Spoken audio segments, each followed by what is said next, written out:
Bonsoir à tous, j'espère que vous allez bien, que vous avez bien fêté un bon Noël, un bon Nouvel An.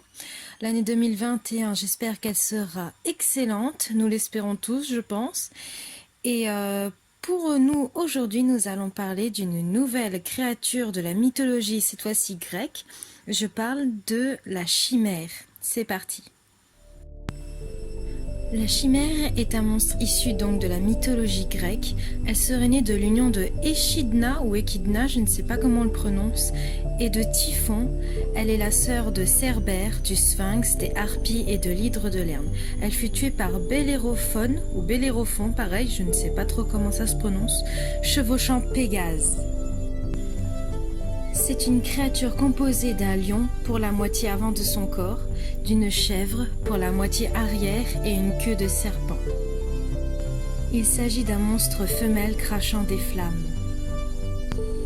Tout comme le phénix, la signification et la symbolique de la chimère ont changé avec le temps. D'abord, la chimère est constituée de 3 animaux aux symboliques fortes, mais surtout opposés. Ainsi, si le lion qui le constitue représente d'un côté la royauté, la puissance, le courage, la générosité, la noblesse et la force, d'un autre, il est symbole de la cruauté et de la férocité. La chèvre, quant à elle, peut être rapprochée symboliquement soit de la vache, emblème de la mère bienveillante, soit du bouc, représentant du comportement lubrique et libidineux.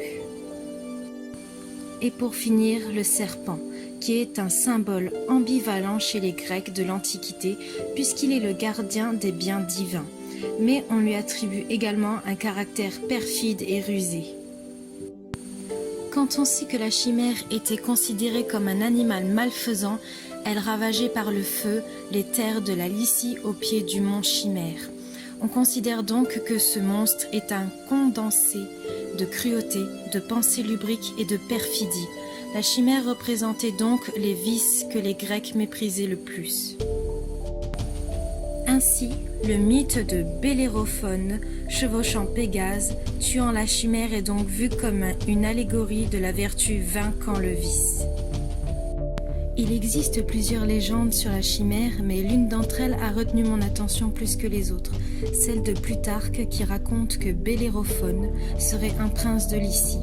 La chimère n'était pas un monstre, mais un capitaine pirate nommé Chimaros, qui aurait causé de nombreux dommages aux Lyciens. Son bateau était orné d'un lion à la proue et d'un dragon à la poupe, tandis que sur la voile était représentée une chèvre.